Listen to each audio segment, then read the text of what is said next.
the question everyone has is like, what do I do? What do you want for you and do it for others? Yeah, I love that. That's what you just did. You're like, what do I, I would like a platform to speak, so I'm going to give other people a platform to speak. Yeah, thanks for picking up on that. That's all right. That's awesome. That's what I do. Another thanks, Regan, for making it all possible. This is also his studio. Which is not going to be your permanent spot unless you want to chuck in. Well, maybe. Yeah, no, you've got guests far and wide. You can't be contained to this little white room. Welcome, my bro. Thanks for having me. It's been a very fun week. Lots of visits to JB Hi-Fi to get one piece and then the next piece and then the next piece. But it's all come together and we're here. We're doing it. Do you have a name? No. Do you want to discuss names? We could, but I could have easily not started this thinking I don't have a name. Yeah. So I'm just like, just need to do it. And then the name will come. Yeah. So I need to have a channel to put it on. So of course. By the time this is out, we will have a name. You reckon you would have picked a name? Yeah. Yeah. I'll have to.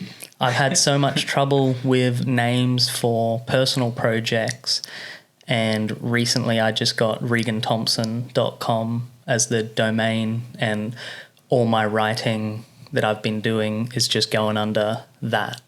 And I think, as I explained to you, if I were to start podcasting outside of Scootering or outside of Syndicate, just, kind of doing the same thing you're doing, it's just going to be Regan Thompson. I think, we'll see what happens. The podcaster that I follow, an amazing podcaster, is Tim Ferriss, and he's just become his own name. It's just Tim Ferriss, the Tim Ferriss podcast. And it's kind of funny because a lot of podcasts have names, but then he's like one of the biggest podcasts that there is, and it is the Tim Ferriss podcast. Yeah. So there's one for you, the Kevin Austin podcast. Kevin Austin show, maybe. We'll see.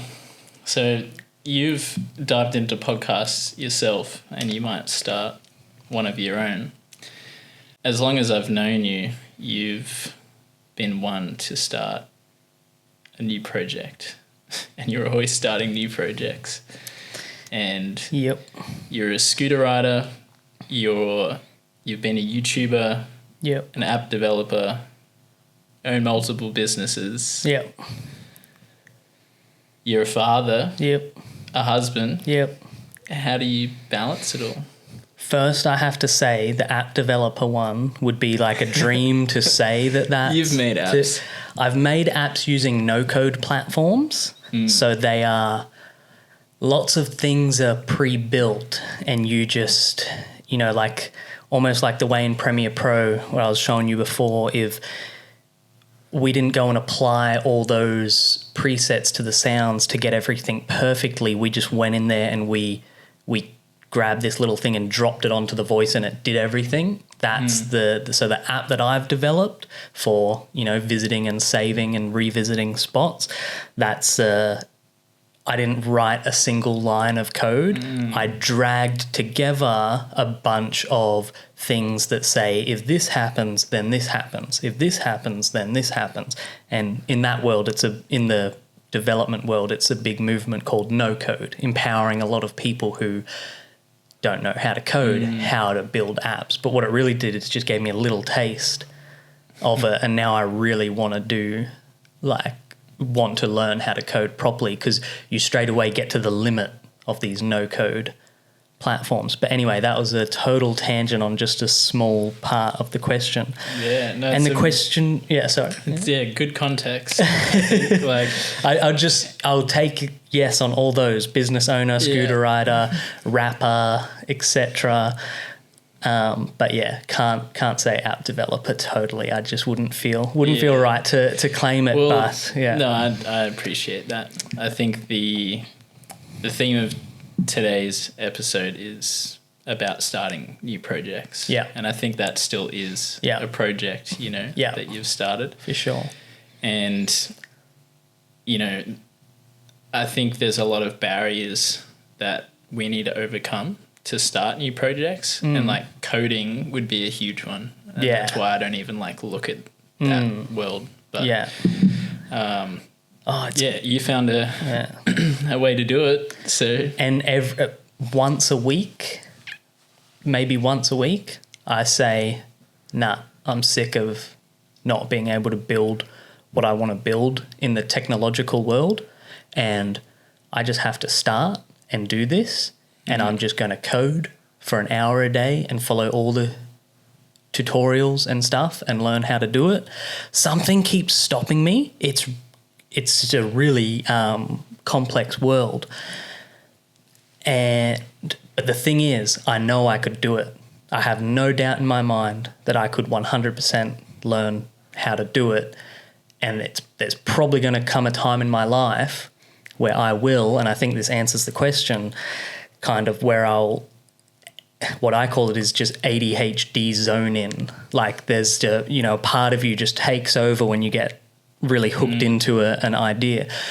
When I learn how to do that properly and get to the level I want to be at within that, it almost won't be my choice. I will be unable to stop. Like something will have started rolling and I won't be able to stop. And that's what happens to me when I start things, if it's the right thing. And the biggest it's funny, it's so easy to say, and the biggest thing in my life, the biggest help I've got to stop saying stuff like that. But one of the just huge elements of my life has been learning to feel that when that, ADHD hyperfocus or passion or obsession or love or whatever, people want to call it. For me, I definitely think there's a big, strong element of ADHD in it. When that takes over, or when you feel that, you have to run with it. And sometimes it does look like just locking yourself in a room writing. Like my most recent one was about 4 months ago. I started writing a lot. I started writing about my life, anecdotes about business and stuff like that. And it was over the Christmas period. I would wake up at the start of the day, and for every second of the day, other than when I was spending time with my son and my wife, I had the iPad open and was writing with headphones in. And I just, like, to anyone else, it would have been like, and I mean nothing else. I wasn't doing anything else because you only get these bursts. When these bursts come, you have to take them. Inspiration is perishable. Act on it immediately. That's a Naval Ravikant quote. And it's just I love it. It's so true. Like when you have inspiration, when it comes, you cannot ignore it. You have to take it. Ride the wave. Yeah, totally. That's I really feel that in starting this podcast. Yes. And I can really relate with that. So it's still quite new to me, and I think that I haven't had the same inspiration for other things. Yeah. Other than, scootering and a big part of my life being scootering. Yeah. That was all it was. So how do you feel that you're able to do you seek out inspiration, or do you have any modalities that help you find inspiration in the things that you're starting? No, I can't not. There's too much of it constantly coming at me from all angles. There's never been a time where I have to look for something. If there was an extra, the hard thing is choosing which one, which thing that's inspiring me a lot is which wave I'm gonna catch that day or that week, which thing I'm gonna let take over my life for the next week or however long it is before I like lift my head back up and a week's gone by that I've just been, writing or like designing or working on something or, yeah. Yeah. So quick answer for that one. No, it's just always on. Can't not be on. Well, I think the world we live in, it's like there's so much going on, and it's almost you could do anything that you wanted to do. Yeah. And there's so many avenues and different pathways that you can take. But how do you feel like you channel and you're able to distinguish the things that you should be pursuing or not? Is that money helps that helps make up a big part of the decision. As much as I don't like to be that the money guy, the hustler guy, like about money and stuff like that, I'm still yet to figure out a way to like live a good life without money. Although that being said, I've had amazing periods of my life where my income was zero for very long periods of time. I have done it. But anyway, you get what I mean. Like money's still such a part of it. So that when you look at all the things you can do, like, can I make money from this? Can I live a good life from turning this into something?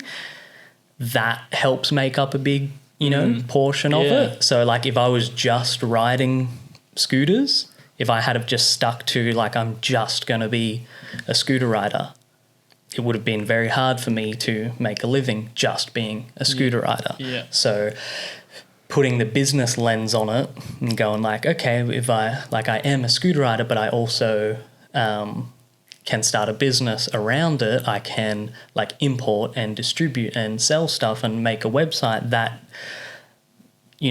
money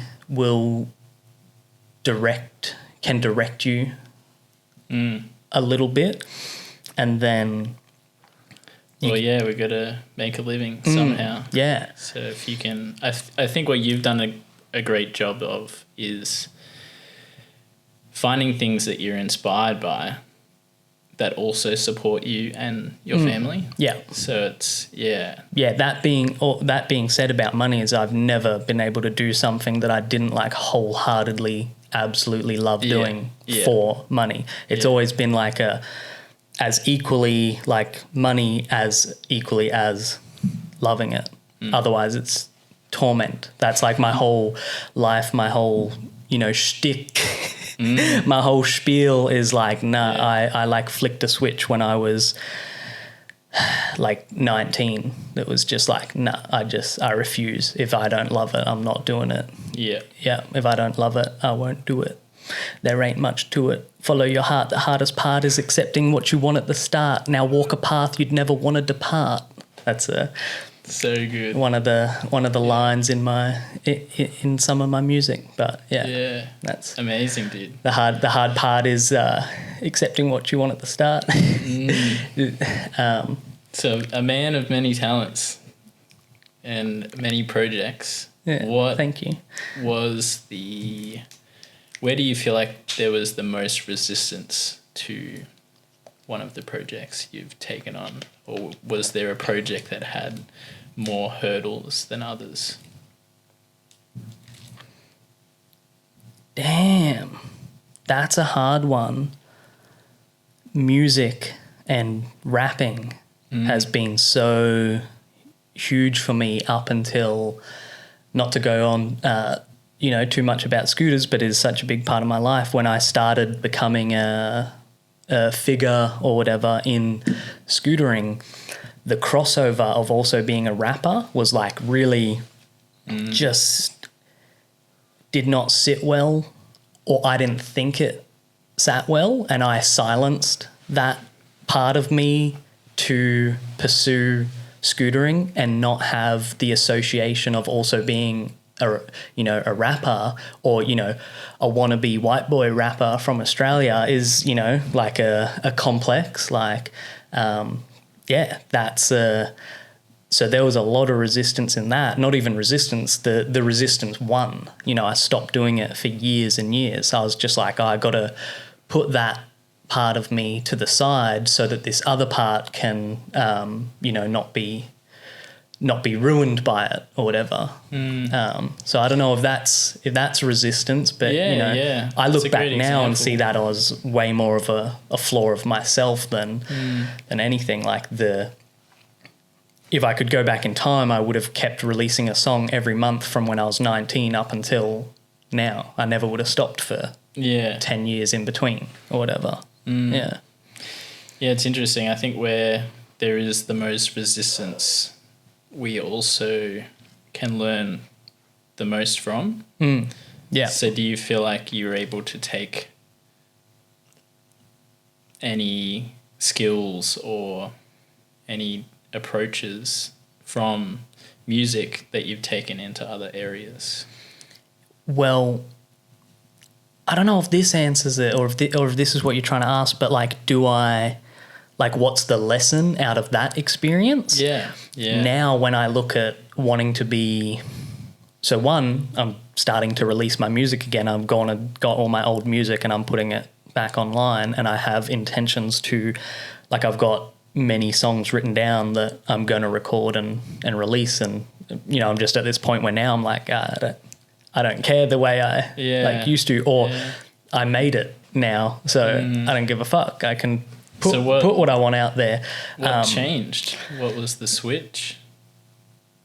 Man, talking to you and Reese about it, honestly, and seeing the way you've been living over the last 6 months and sharing, and the last 6 months to a year, whatever, time's a big mushy cloud right now. I don't even know, but, the last year or whatever, talking, the talks I've had with you and Reese and stuff have been transformational for me, and also just doing a lot of personal introspection too, but bouncing that stuff off other people. And I'd never really said it like how I explained it to... I don't know if you were there with that one with the music, or if that was just a conversation I had with Reese where I did say what I just said before, I stopped doing this because I felt like it really conflicted with the portrayal, the online portrayal of me or whatever, and yous were just like, yeah, totally, that's crazy, that's, not that stupid, but you shouldn't think like that. And I'm like, yeah, wow, I shouldn't, I should have just done my art, that's crazy that I didn't. So that's a thing, just having that oh wow moment. But a lesson that I've taken from it is now when I look at other things I want to do, I want to get into podcasting about business and life, or I want to get into YouTubing about productivity hacks that I've learned, or ways to implement better routines in my life, all the stuff that I've seen that's helped me, that I'm like, oh, I would like to make that kind of stuff too. When I think about that now, I actually go, oh, I could. I don't go, or a little bit of me is like, no, you shouldn't do that because you're this kind of person and this kind of person, and that would conflict with that. Because now I look back at that past experience with the not rapping so that my scooter career could do its thing. As I look back at that as a regret now. So I go, okay, moving forward, don't do that again.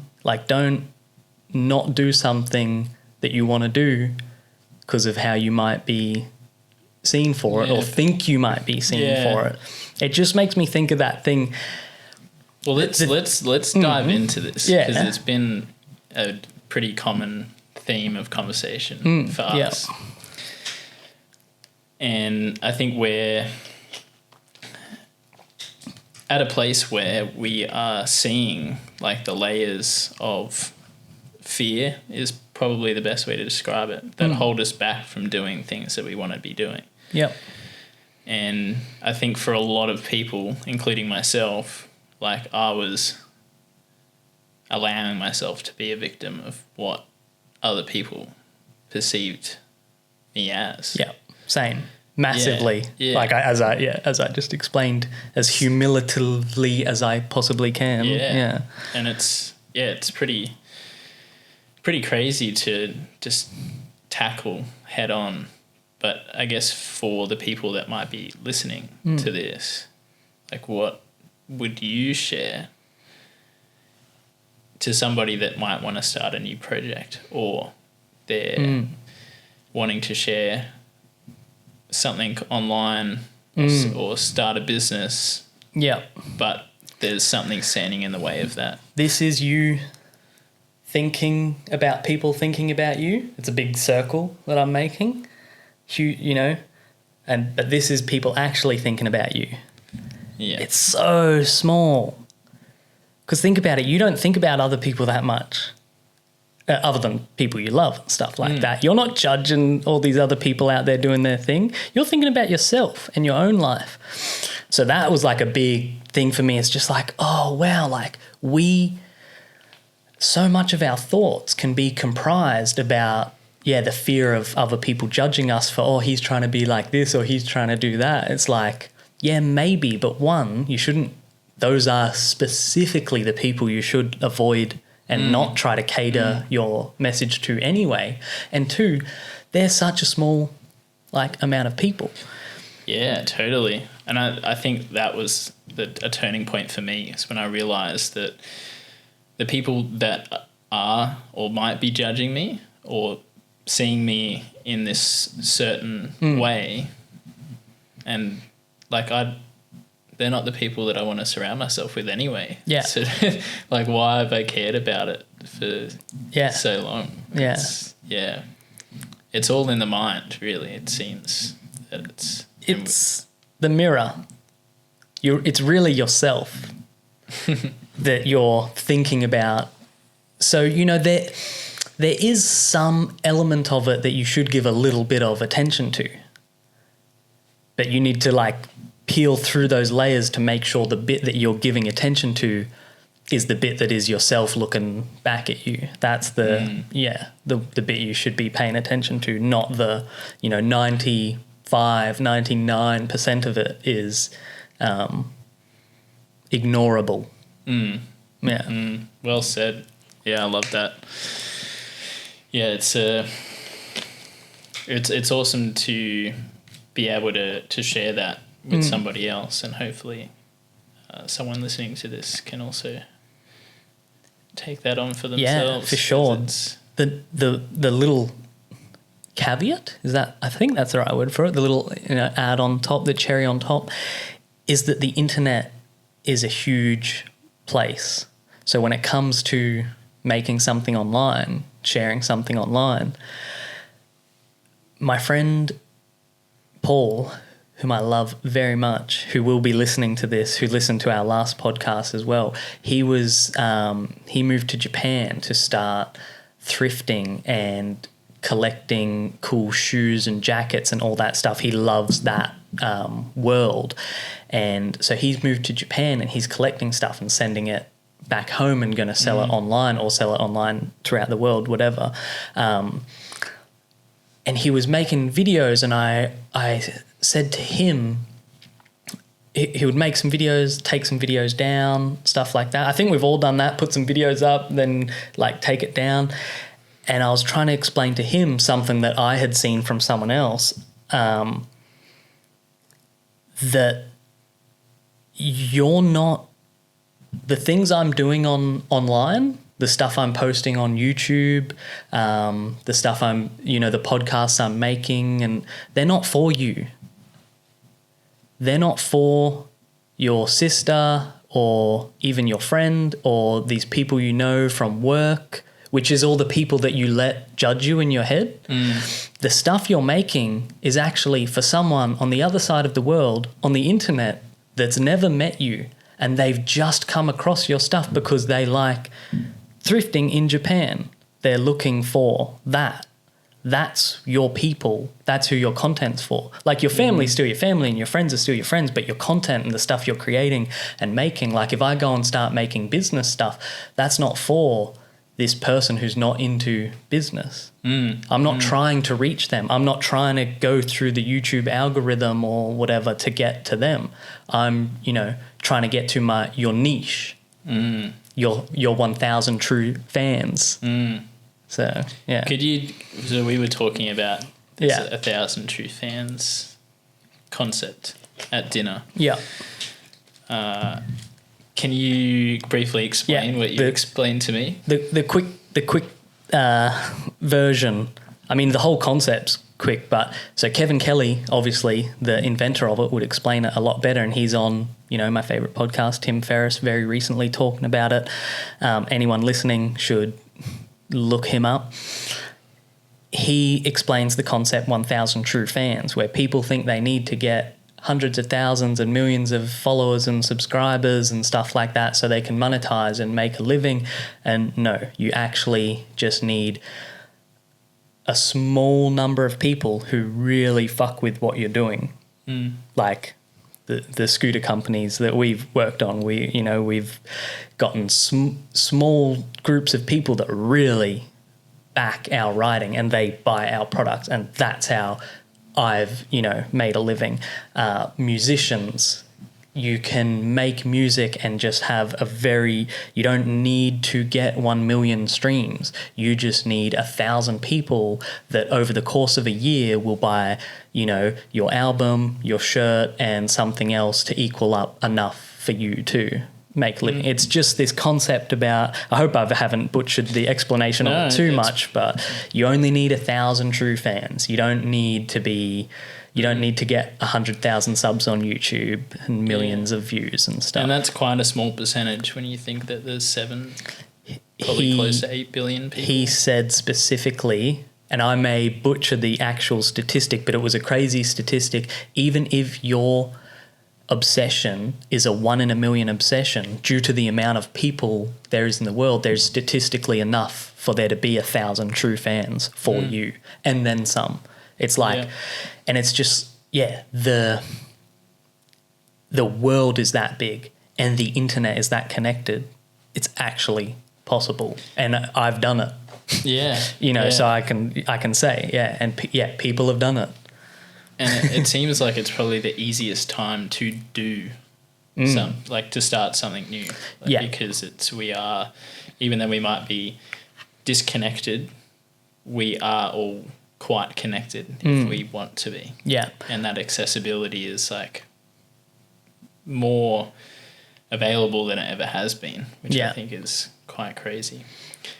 What I wanted to touch on is, because we're talking about money and it being a driver for you, or one aspect of where you find your motivation, I think the things that we're talking about and what we resonate with is that we can't, you touched on it earlier, so we can't go down this path of pursuing money unless it's actually something that we are enjoying and that's true to us.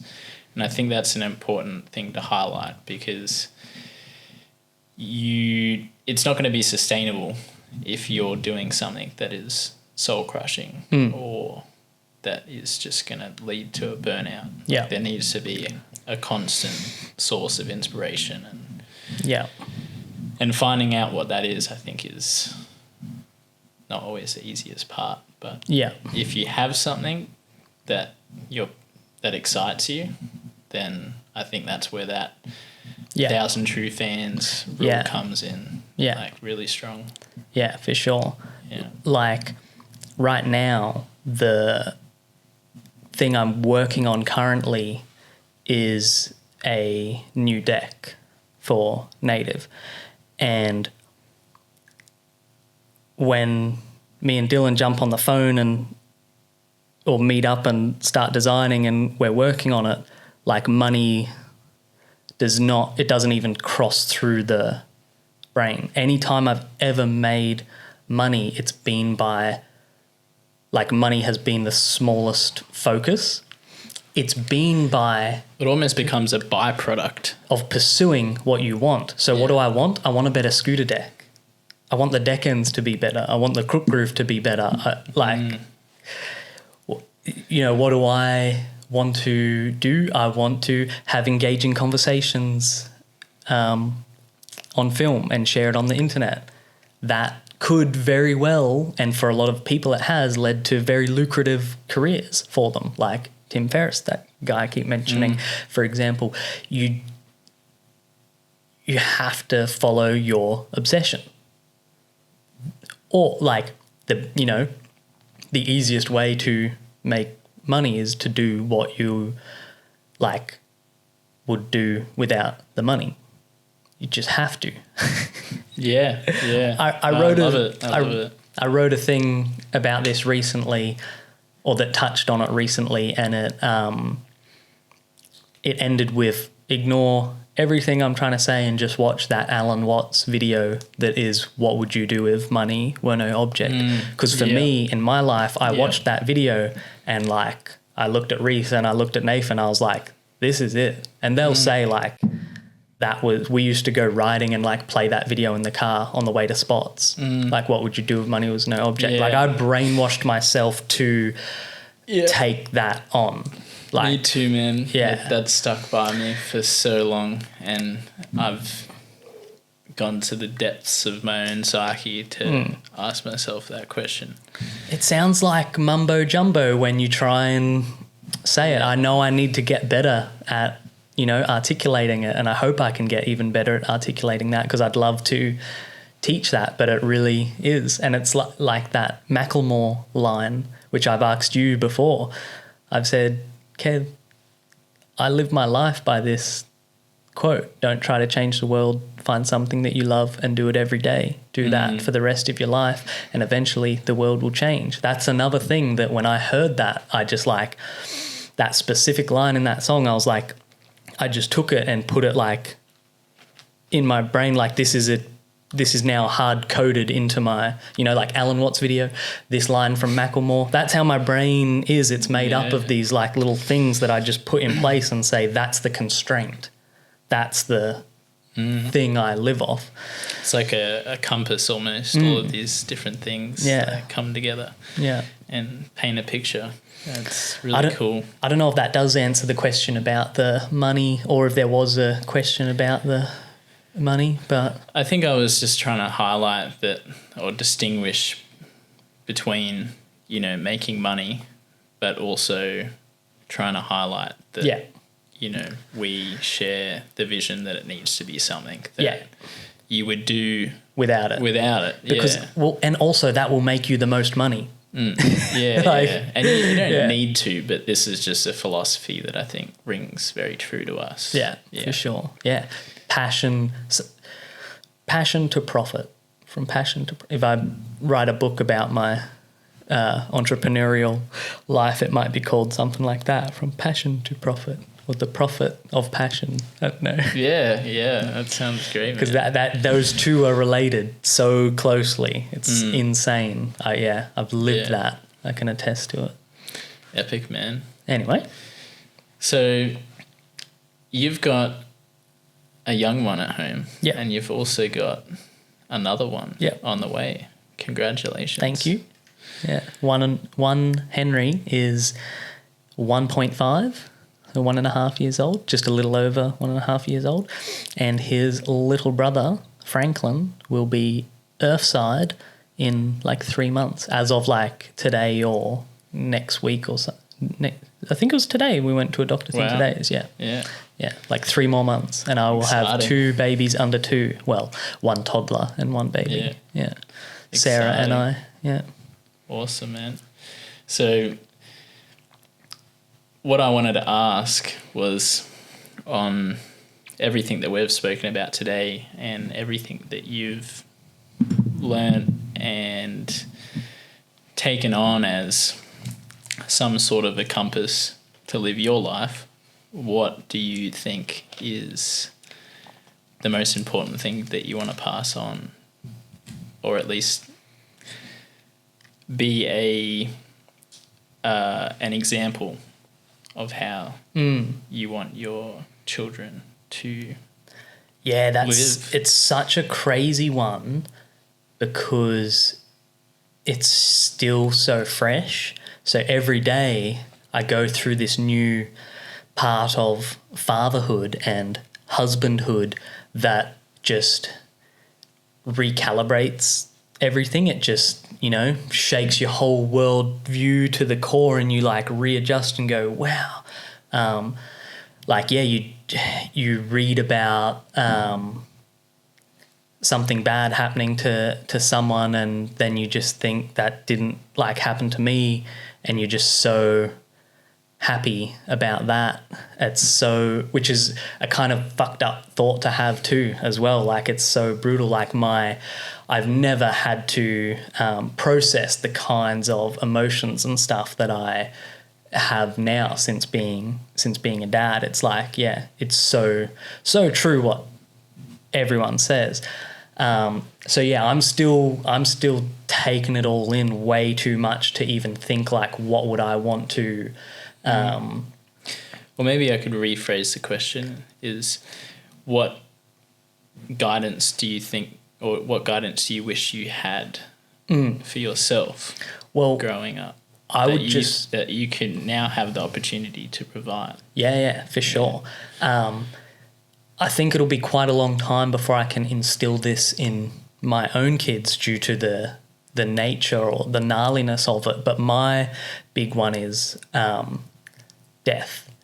Like, just watching people die, losing people along the way.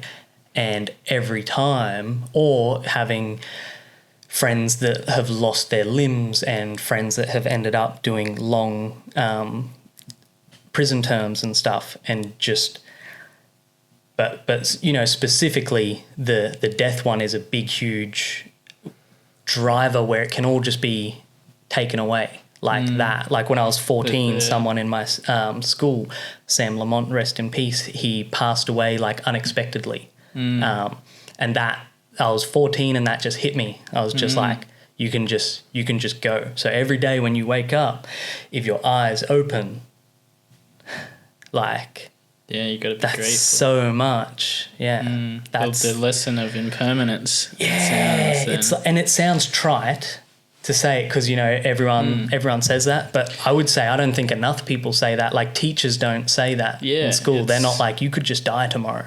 Well, so much of life is death. Like, there would not be life without death. Yeah. So to bypass it, I think, is, pretty shallow. Like, there's actually more meaning in impermanence, I think. Yeah. And it sounds like that was quite a pivotal point in your life. Well, it just keeps happening. And we all get to a certain age where we've all, like, experienced it.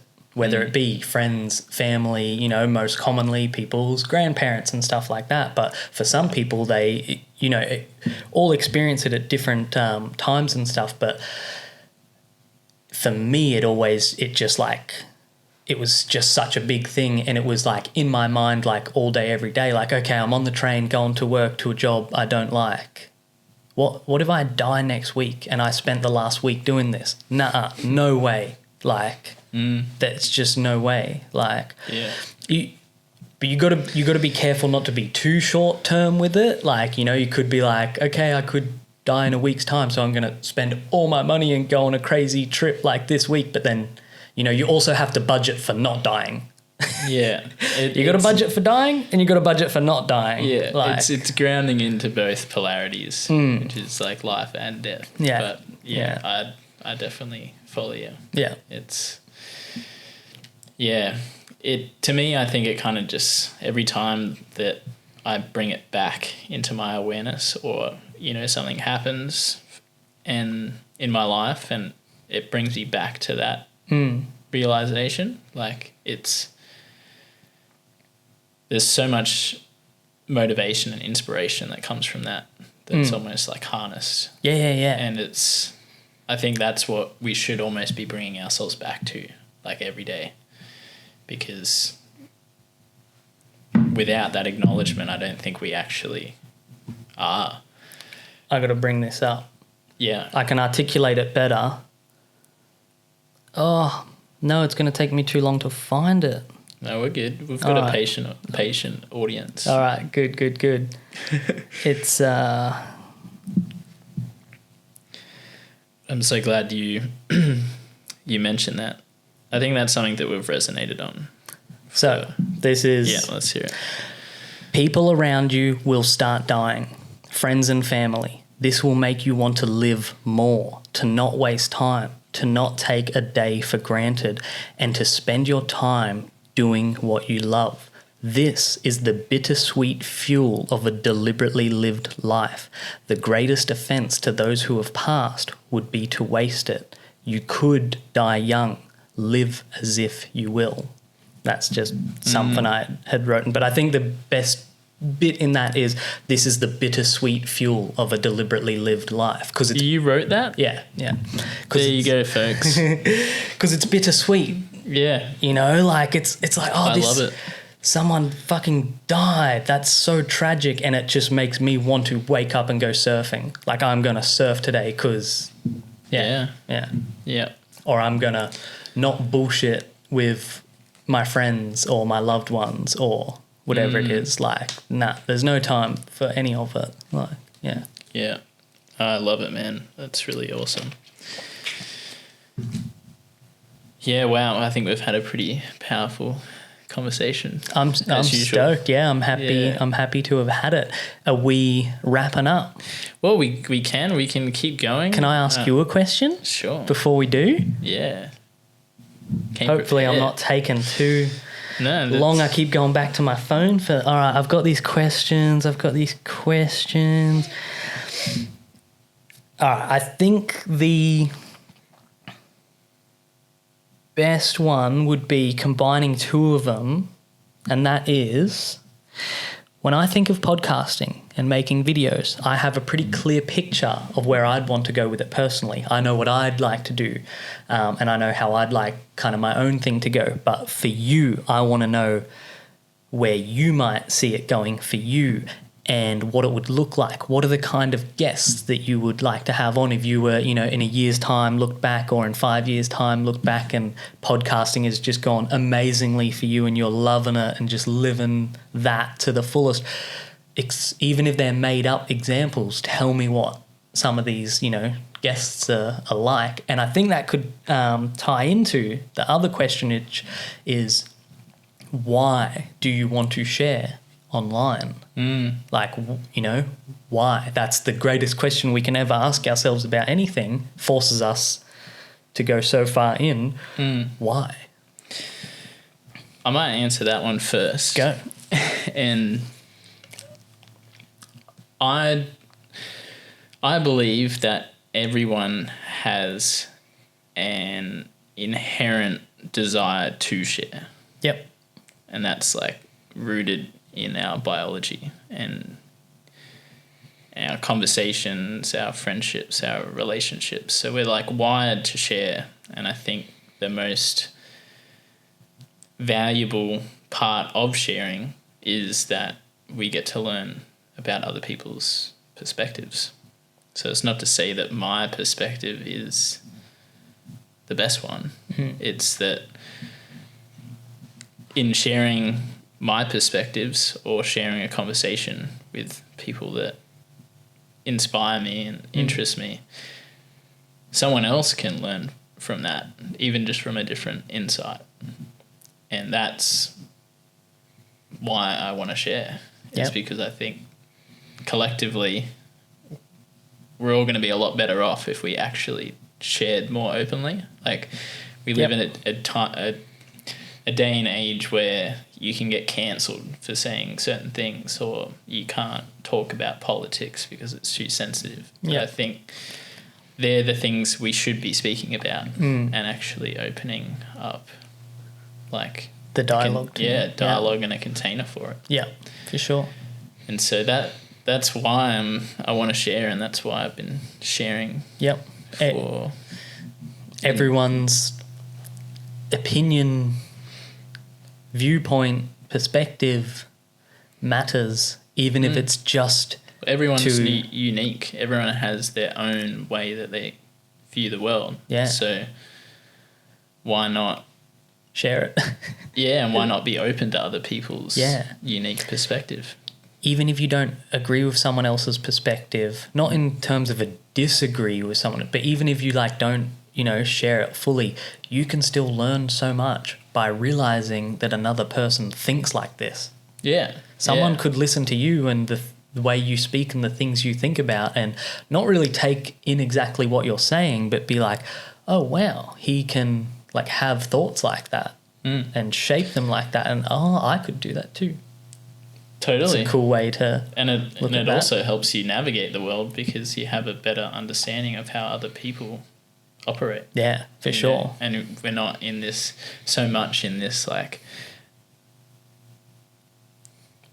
constraint of our own mind. Yeah. Yeah. We're actually like working in harmony is my goal. We don't need to be sharing what we're having for breakfast and that we're at the gym and that we got a new car or this and that. Like, it's not that kind of sharing. There's that kind of sharing on social media and stuff like that. That's not the kind of sharing we're talking about. Yeah, and it's a good one to bring up because I would almost challenge that slightly, which is that if it is truly embodied in the way that people live their lives and the way they eat and train and go to the gym, that still is worth sharing. Because it might not be as valuable as conversation and deeper topics to be talking about. Yeah, but I think we can all take something from the way people live their lives. Like we're all artists. Yeah. In the sense that we have all created our own morning and daily routines. And I think my beef with it is that it's the mirror. It's actually me looking at myself and realizing that I go to the gym, post a picture of it on my story, get this little hit of dopamine that's that's me. Whereas you should be getting that from being at the gym. Yeah, not the post of it, but that's that's me judging myself more in the way I'm talking shit on others. So totally, I take that back. You held the mirror up to me. Well, it's a good thing to talk about because I think there's a fine line because where we get these, when we're welcoming in ideas of how people perceive us, a lot of the time it's rooted in this lack of authenticity. So like people will judge you because you're putting yourself out there in a way that they knew someone else did for a different reason, and they're attaching that same perspective to you, or you might assume so. And you don't want to be seen as that person that is trying to, not live more as authentic. Yeah. So, the tangents aside, the podcasting. Yeah, the vision. Yeah. And I know you have said to me, sorry to cut you off as soon as you start answering, I know you've said to me you don't like to share too much, you like to do. And then, what you do will be seen when it's done. But I'm not taking that. I'm going to force you to, I think I can answer it in a way where I please both of us. Yeah, all right. My vision is honestly to enjoy the process. Like, I'm doing this because I enjoy and love podcasts. Like, I listen to over 15 hours of podcasts a week, like without a doubt. Those are rookie numbers. You got to pump those numbers up. No, I'm sorry. Yeah, I'm probably the same. Yeah. And sometimes it's more. Yeah, definitely. This has been consistently for like weeks and weeks and weeks now. Yeah. And I guess how I kind of see it is like it's just something that excites me, and in being on the Syndicate podcast and kind of opening myself up to this world, I found that I do enjoy it. Yeah. So I want to make sure that is my vision. Yeah. Is that I'm enjoying the process and I'm enjoying the conversations that I'm having, but also in a way that I can share different perspectives and different ideologies with people that might not have been open to different ways of thinking. And in the terms of the guests and the listeners. Both in both senses. So I think without giving too much away, that is my vision, is to share and enjoy what I'm sharing. Yeah. But also if it can help someone in the process with what they might be going through in their lives, then that's a bonus. That's enough. So, that's enough for me. That pleases my... that answers my question. Yeah. But I do want to keep it as open as possible. So if I asked you to explain the style of a person or something, that would be too much, because it would close the possibilities. Diversity, I think, is where one of my strengths is. Yeah. Which is that I can connect and seek inspiration from all different walks of life. Yeah. And I think that is something that I want to keep consistent, if there's anything. Yeah. Is just to keep it diverse and enjoy the process. For sure. Well, the conversations I've had with you over the last year and a bit, and seeing through Instagram some of the people that you've been hanging out with down south, has made me think more than once, like, I'd love to meet some of these people. And I just can't help but think that could be that thought or desire of mine could be a little bit of a inkling as to what I may come to expect from some of the stuff I'll get to hear maybe from some of the people you've been hanging out with over the last year that I haven't met yet, because I only know you. I don't know the people outside of your life that me and you don't share as mutual friends. So it'd be very interesting to hear from them. What's funny is that we're both products of all of the people that we've met in our own life. Yeah. So like there's a taste of it in all of us. But I think I'm keen to offer a platform to a lot of the people that I'm lucky to have met and have a relationship with. But I also am quite excited to use this platform as a way to also meet new people. Yeah. Yeah. Which will be really interesting, because without, the history that, what... Of that knowing someone, we share, Like if you met a new cool person and you started talking to him, you'd almost be like, wait, hold that. I need to bring you on the pod. Yeah. And then tell me your life story. Like, hold on. Yeah. And with your portable setup, that could totally be a thing. Yeah. Interesting. Lots to look forward to, but also no pressure at all. It'll happen as it happens. It's going to happen if it happens. Yeah. And we'll see when it does. Yeah. It's just got to be, I've got to keep it exciting and enjoy the process. So, yeah. But I've enjoyed today's conversation. Man, I must say you got me flowing. I mean, maybe I don't need too much of a prompt to just start like blurting, but I feel like I spoke 90% of the time and you were just, So, well, it's a large part of why I want to do this as well, is to give people a platform to speak. Yeah. Because for so long, I don't think I've been given a platform to speak. Yep. And so when people give me that platform, I'm like so grateful. Yeah.